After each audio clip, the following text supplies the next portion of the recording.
voltou a gravar, tá? Vou abrir o meu PowerPoint aqui. Vocês enxergam o PowerPoint? Alguém abre o microfone, por favor, só para me dizer isso, se vocês estão enxergando? Opa. Agora não mais, né? Aqui.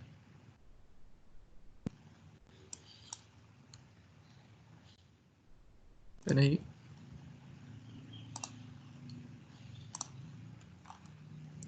Qual a diferença do naturalismo, realismo com naturalismo? Tá, então a gente vai começar já por essa pergunta, tá?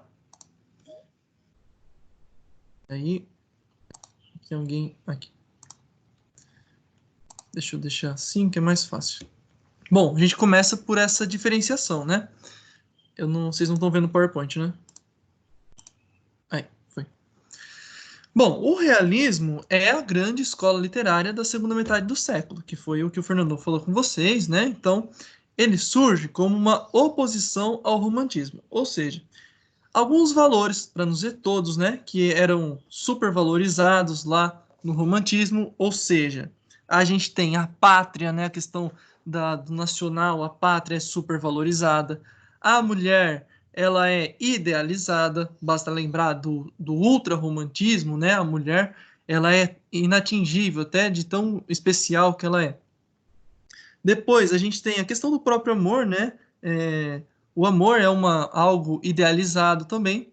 Então, o romantismo vem já com todas aquela ideia filosófica que está acontecendo no século.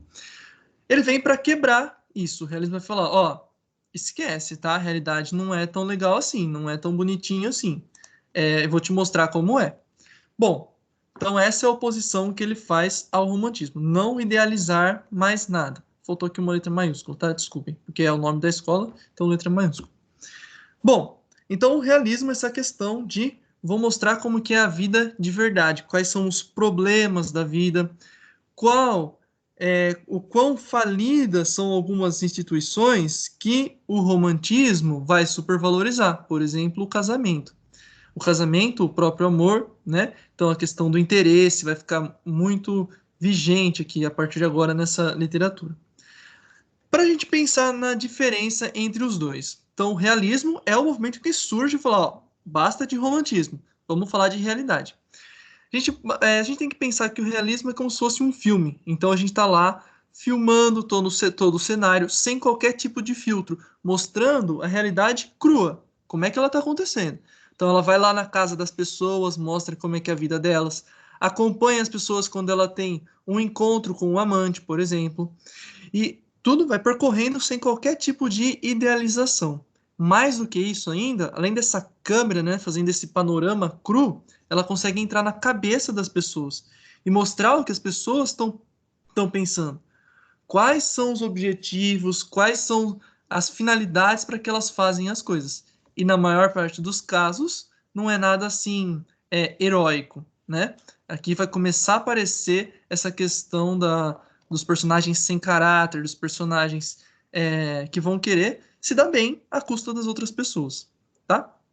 Por exemplo, o Brás Cubas, ele é o personagem que não tá nem aí para ninguém, extremamente egoísta. Ele fala que ao final da vida ele deu sorte, porque ele não teve que trabalhar. Ou seja, não tá nem um pouco preocupado com as outras pessoas, tá? Bom, se o realismo é esse panorama, o naturalismo muda um pouquinho a proposta. Ele ainda é uma oposição ao romantismo. Já não temos mais nada idealizado. Vamos mostrar como essa sociedade é precária, como as relações são injustas. Tudo isso continua. Então, assim como o Fernandão disse lá na aula, o naturalismo ele vem do realismo. Ele é uma extensão do realismo, porque tudo que o realismo prega, o naturalismo também. Só que, vocês acabaram de ver, eu estava acompanhando a aula de biologia, vocês acabaram de ver a questão do darwinismo, né? Então, as espécies mais adaptadas são as que sobrevivem. Bom, esse é o ponto de partida fundamental para o naturalismo, a questão científica. Então, a gente vai ter, por exemplo, a tese darwinista que vocês viram, vão vendo agora aí na aula de biologia. O texto ele pega essa tese, E a partir dessa tese ele fala, a proposta do texto é: vou provar que isso aqui é correto, que isso aqui também é apropriado para as relações humanas, tá? Então o naturalismo, ele quer comprovar que a realidade é precária, que ela é injusta, e os recursos que ele usa para isso são os elementos da ciência que está acontecendo ali, tá bom? Então essa é a diferença entre os dois, tá? Então o naturalismo é a comprovação, o cientificismo, tá? Ambos trabalhando com crítica social, claro. Alguém tem alguma dúvida até aqui? Eu tirei do slide lá, só para ver se tem alguém me chamando no chat. Tudo bem até aqui? Ninguém tem dúvida? Me perguntem, tá? Abram o microfone aí, não fiquem com dúvidas, por favor. Vou voltar para o slide. Beleza, já vi sua resposta aqui. Bom, vamos então a alguns exercícios que nos ajudam. Eu acho que o realismo ele é mais fácil, né, para a gente entender, porque o próprio nome mostra para a gente a questão da realidade e, por exemplo, o maior tido como um dos maiores escritores brasileiros, né, Machado de Assis, ele é realista. Então a gente sabe como a estética realista funciona, a questão da ironia, a questão da hipocrisia, a gente está mais familiarizado com isso. Então eu separei exercícios sobre o naturalismo para a gente ver algumas características. Vamos lá. Primeiro exercício. São todos bem atuais, tá? Por exemplo, ó, Unicamp, 2018. Tem a ver com o Curtiço, tá? Vou fazer a leitura aqui. Tem a ver com o Curtiço, porque a Unicamp pedia e tal. Mas nas alternativas dá para a gente tirar informações importantes sobre o próprio naturalismo. Vou à leitura, tá? Ó. É um trechinho lá do texto. Durante 2 anos, o Curtiço prosperou de dia para dia, ganhando forças, socando-se de gente. E ao lado, Miranda assustava-se, inquieto com aquela exuberância brutal de vida, aterrado de frente daquela floresta implacável que lhe crescia junto da casa. Vamos lembrar que o Miranda é o português, tá? Não se mistura ao Curtiço. Então, o Miranda, ele é português, e aí a gente vai falar sobre isso, qual é a diferença entre o português, o brasileiro, o que isso implica no texto, tá? Mas tenham isso em mente. À noite, aos domingos, ainda mais recrudescia o seu azedume. Então, ó, aos domingos, ele ficava ainda mais desconfortável por ser vizinho do Curtiço. Quando ele, recolhendo-se fastigado do serviço, deixava-se ficar estendido numa preguiçosa, numa cadeira, junto à mesa da sala de jantar e ouvia, a contragosto. Então, tudo que vem no Curtiço é ruim. O grosseiro rumor que vinha da estalagem, numa exalação forte de animais cansados. Tem animal no Curtiço? Bom, pode ter alguns animais, mas esses animais não tá aí para falar de bicho, tá para falar de gente, tá? Então, ó, o grosseiro rumor. Então, as pessoas que não são nem um pingo educadas, são grosseiras, tá? Não podia chegar à janela, o Miranda, sem receber no rosto aquele bafo, quente e sensual, que o embebedava com seu fartum de bestas no coito. Bestas de novo, animais, tá? Levando em conta o excerto, bem como o texto integral do romance, é correto afirmar que não precisa se preocupar que é sobre o Curtiço. A gente está aqui para falar do naturalismo, tá?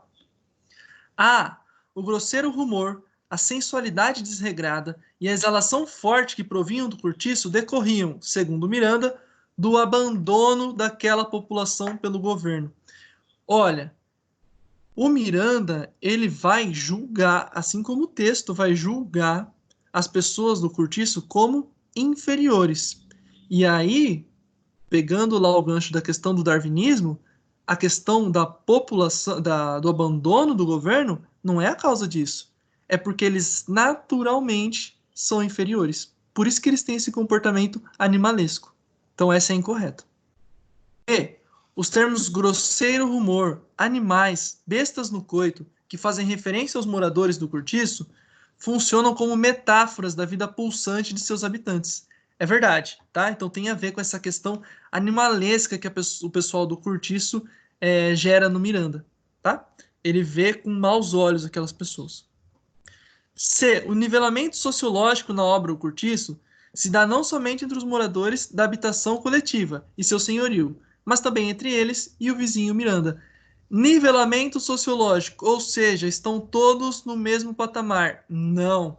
Ao longo do texto, o Miranda se coloca por ser português. Então aqui a gente, de novo, tem a questão das raças, tratar os seres humanos, né, como a questão da raça. Então, a raça portuguesa é superior, tá? A presença portuguesa, exemplificada nas personagens João Romão e Miranda, não é relevante para o desenvolvimento da narrativa, nem para a compreensão do sentido da obra. Como eu acabei de dizer, essa questão da raça é fundamental, tá? Então, na presença dos próprios portugueses. Ok? Alguém tem alguma dúvida até aqui? Eu tirei lá do slide. Tudo bem, gente? Posso ir para o próximo? Ó, deu o posturário que a gente teria aqui, mas eu posso continuar? Fazer mais os outros dois exercícios? Quem precisa sair, fica à vontade, tá? Vou continuar então, fazer os outros dois. Tá, obrigado. Vou abrir de novo lá o PowerPoint. Ó, esse aqui. Bom, eu tô falando aqui só de naturalismo, né, das características desse para ficarem claros para vocês. Então, claro que a resposta aqui vai ser naturalista, tal, mas o que importa é essa descrição, tá? Émile Zola é o fundamental, o autor fundamental do naturalismo francês, tá? Que vai inspirar, por exemplo, o brasileiro. Olha só, olha a definição dele, e aí é mais uma coisa importante, né? Outra característica importante para a gente ver o que é o naturalismo. Ele está falando lá da sua obra. Nesta obra, eu quis estudar temperamentos e não caracteres. Agora, escolhi personagens soberanamente dominadas pelos nervos e pelo sangue. Quem que é dominado pelo nervo e pelo sangue? Um animal. Um animal é todo uma questão, ele é irracional, né? Qual que é a diferença dos seres humanos para os outros animais? Conseguir se conter ou não. Escolhi personagens dominados pelo nervo e pelo sangue, que não têm esse controle. Desprovidas de livre-arbítrio. Elas não vão fazer o que elas quiserem. Arrastadas a cada ato de suas vidas pelas fatalidades da própria carne. Começa-se a compreender que o meu objetivo foi, acima de tudo, um objetivo científico. Tá? Essas são as palavras de um fundador do naturalismo. Desculpa, gente. Voltando. Tá? Então, é sempre o caráter científico. O caráter científico sempre estará por trás dos textos naturalistas. Bom, e para fechar a ideia de como isso aparece, como essa questão determinista, lembrando que é o determinismo. Determinismo é, se você está num ambiente, você agirá conforme esse ambiente lhe dá as condições. Vamos lembrar o caso do Curtiço, em que a gente tem o personagem, o Jerônimo, português, trabalhador, um homem de caráter bom. Vai morar no Curtiço, conhece a Rita Baiana, o que ele vira? Quer saber de tocar viola, quer saber de beber, de arrumar briga, vira vou usar o termo, desculpem o termo, né? Só para ficar mais explícito, vira um vagabundo, tá? Então, o ambiente fundamental, tá? Assim como a questão da sobrevivência dos animais. Olha esse, né? O último, mais um ponto super importante no naturalismo.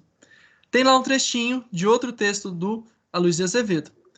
Recusei a mão de minha filha, porque o senhor é filho de uma escrava. Olha a superioridade entre as espécies. Eu?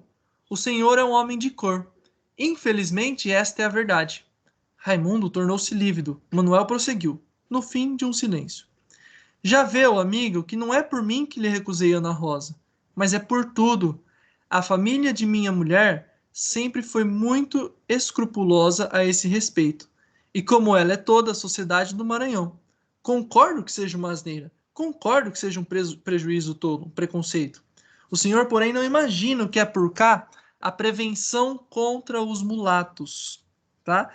Então, o que vai acontecer?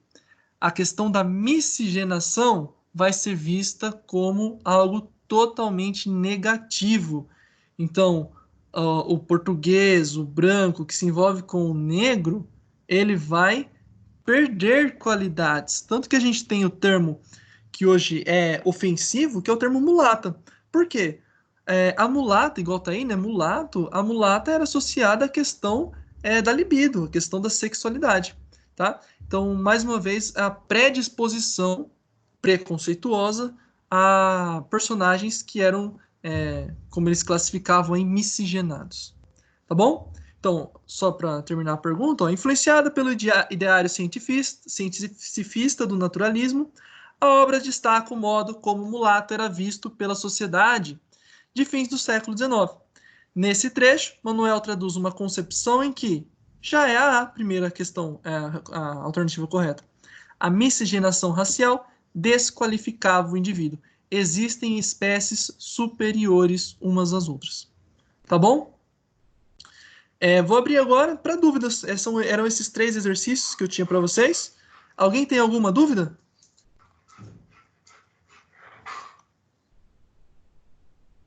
Meninas aí que estão presentes. Alguém quer perguntar alguma coisa?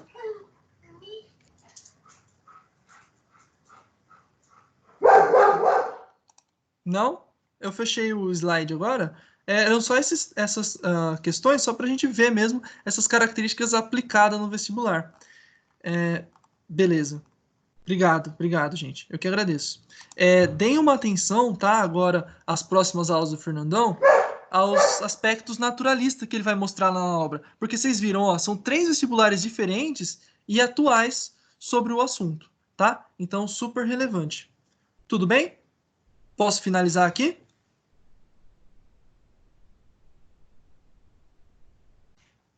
Beleza, então. Muito obrigado, gente, pela presença. Espero que tenha sido. Agradeço, né, pela resposta e bons estudos para vocês. Assim como outro professor disse, né? Qualquer dúvida, entre em contato com a gente, tá bom? Gente, bom final de semana e bons estudos.